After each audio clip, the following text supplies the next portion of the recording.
Jaguar have got something right at the moment. They're doing something really good around design. This is Petrolheads London and I'm Tom, and today we're in the F Pace.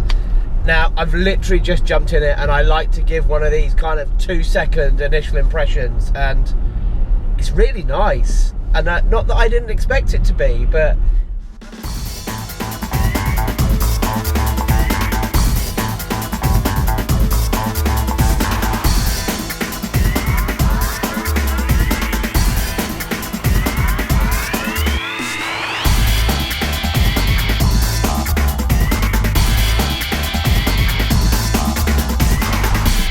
it just feels like, well, maybe more like an XE, a big luxurious car.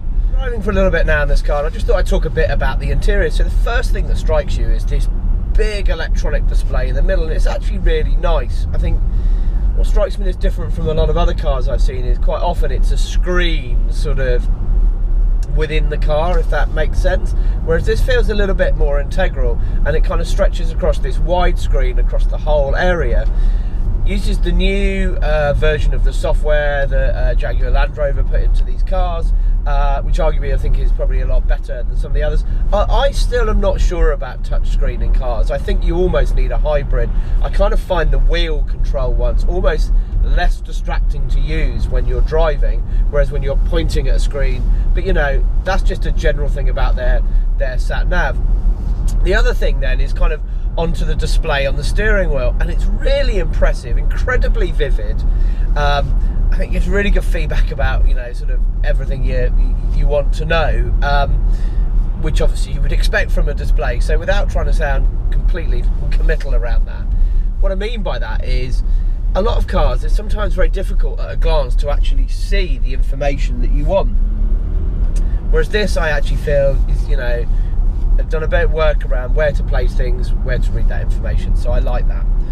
One of the other things for me is, one of the things I was worried about is, you know, a lot of these cars, the reason they're such good value is they borrow things from other vehicles. So the steering wheel is very similar to that you find in, I think, like, I think the Evoque as well, actually, but also that you find in the F-Type. And I thought I'd find that a little bit off-putting, because I kind of feel, I was worried I was going to feel like I just stepped into an F-Type, but actually I don't feel like that at all, and it feels really nice. It feels like it's suited to the car as well. It doesn't feel like you've taken a sports steering wheel and just dropped it in. Then, actually, before I continue talking about the rest of the interior, so the only thing I found that kind of lets it down is the same on my car, is that glove box is just so light. It's like there's no weight in it. It's all very well made, and there's lots of nice leather over the dashboard, but the glove box just feels like it's made out of paper. The rest of it's all really well made. You've got all these controls up here for the windows and the rear view mirror adjustment, which I find, I'm not sure if I find it a natural position. It's a bit of a trucker's rest here. I haven't really been driving it far enough to, but it didn't seem like a natural place to find them. I expect to find them tucked away around by the handles. But overall, I think it's really nicely laid out. And the impression you get when you're sat in this cabin is you feel quite high up. Got this long bonnet stretched out in front of you with the nose dropping away. When you put your foot down, it goes nicely. I mean, 294 brake, 296 brake horsepower. I'm in the 3-litre diesel version today, but it's no slouch. So I think my car is 0 to 60 is, well, as you know, there's 4.9, and this is like, I think, in the 6-second region. So, you know, it's pretty good on fuel efficiency as well. So, you know, for its class, is a pretty good car. Initial impressions, pretty quiet on the motorway, sits really nicely. You know, the performance is there if you need it, but I think also, you know, it's a bit of a cruiser. It's got that high up position. I think a real contender for the likes of the Range Rover Sport, if I'm honest. I think that's kind of where it sits. But back to the interior. I don't think there's anything special about this interior. I think if you get in a Range Rover, you feel like you're somewhere special, very elegant. And this does feel like a really nice saloon car inside. And, you know, it's all very well made. But there's no sort of interesting touches. You know, the F-Type's got that passenger grab handle, or the F-me handle as I call it. It's got a few sort of interesting sort of styling points that they've not really brought any of those over into this car. So maybe it's, I don't want to say bland, because I don't think that's actually fair in it. I think it's a really nice interior. There's cup holders galore and lots of storage, and even cool little pocket holes just down under here. And that brings me on to where I'm sat. It's a really nice place to be sat, actually. I mean, I've talked about the high up position and what that looks like, but you're almost in this kind of like cubby hole, which again isn't a particularly flattering word for it, but you do feel like you're in a nice sort of driver's section with this big centre console, with the rising gear knob out. Again, you know, one of those lovely little touches. They didn't put the rising air vents in. I don't know why. I actually think they probably would have looked quite nice in this, but maybe they wanted to keep that just for the F-Type and not bring it over into this part of the F family. So you don't get that sense of theatre you get in the F-Type, but then why would you expect it to be? And one of the things that leads me on to is this 8-speed box, and it's just really, really smooth. You know, each gear you go for, it's there, it's very quick. It doesn't feel like there's any like dropping it in. You know, you get a bit of that in the F-Type, but that's because, well, it's a sports car and you're probably giving it a bit more power. But like everything else in this car, it just does what it says it will, and I can't fault it.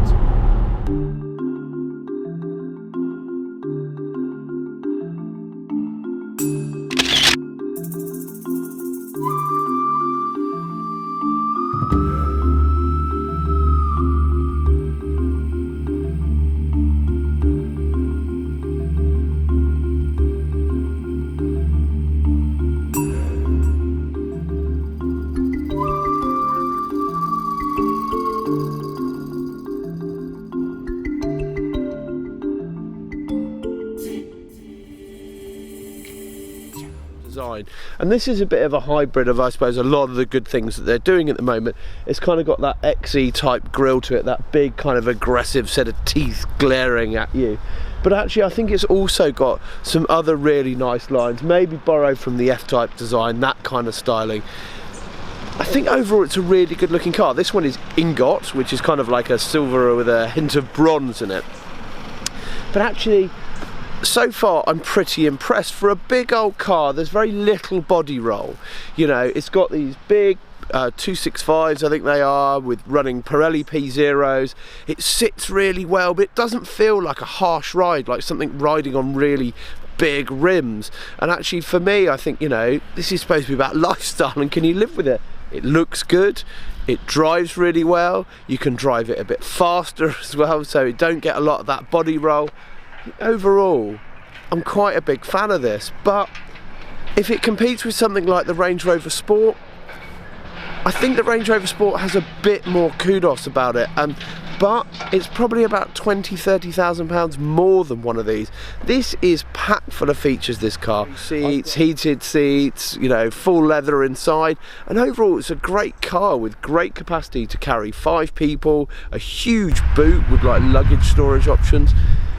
It's a really good buy, and you can see why people were queuing up to get this car when it got first announced. As you can see, there's plenty of leg room in the back here. I mean, I'm not particularly tall, but even with the seat sort of go back quite far. Air conditioning controls in the back as well. Charging sockets coming out of your ears, cubby holes, lots of places to keep things in the door. I mean, really, really well thought out. Is the steering on this, and actually for a big old car you could expect it to be quite heavy.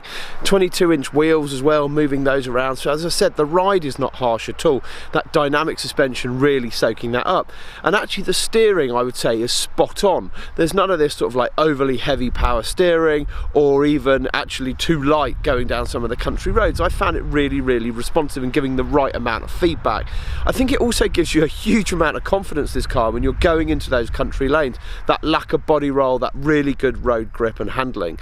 This is the all-wheel drive version, so well, in fact they're all-wheel drive, but the one thing about these is they're 90% rear-wheel drive and 10% on the front, but actually will adjust it depending on that situation you find you're in, so we'll move it towards the front when you need it in those more slippy situations. So overall, I think, yeah, such an awesome car. My only downsides are about around this are, I think the sports mode, I'm not really sure you can tell the difference between that when you're actually using it versus the driving mode, but also I think, you know, bits of the interior could be a lot more exciting. And actually the question I would ask is, why would I buy one of these over a Range Rover Sport? Okay, maybe reliability is probably slightly better in one of these because the Range Rover Sports haven't had an awesome write-up around that side of things, but generally they're pretty good. This car here is around, I think, £63,000 with all the optional extras, and this is fully loaded. And actually, do you know what? That doesn't seem like bad money. I think the interesting thing to see will be what the residual values are like. What does the second-hand value hold on them? And because they're so new, we've not seen many of those on the market. But overall, for me, this is a good car. This is a really good car.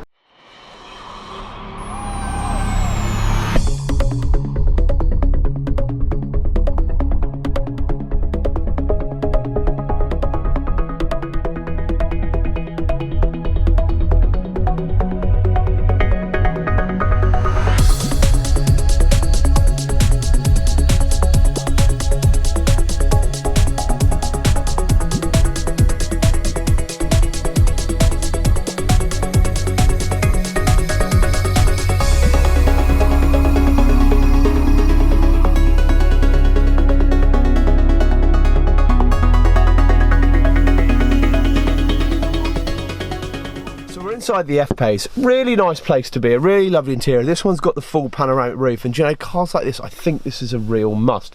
It's not a particularly warm day, so I've not done a lot of playing with that today, but got a nice little shade cover on that, which is actually quite good. And on other cars I've seen, this is actually isn't so substantial, and this one's like really good quality, doesn't feel like something with an afterthought, which it does on others, and actually really kind of encloses the cabin for maybe that nighttime driving. Loads of storage in here, keeping my GoPro in there at the moment. Oodles of USB ports and charging ports to keep your phones charged up and all that kind of good stuff.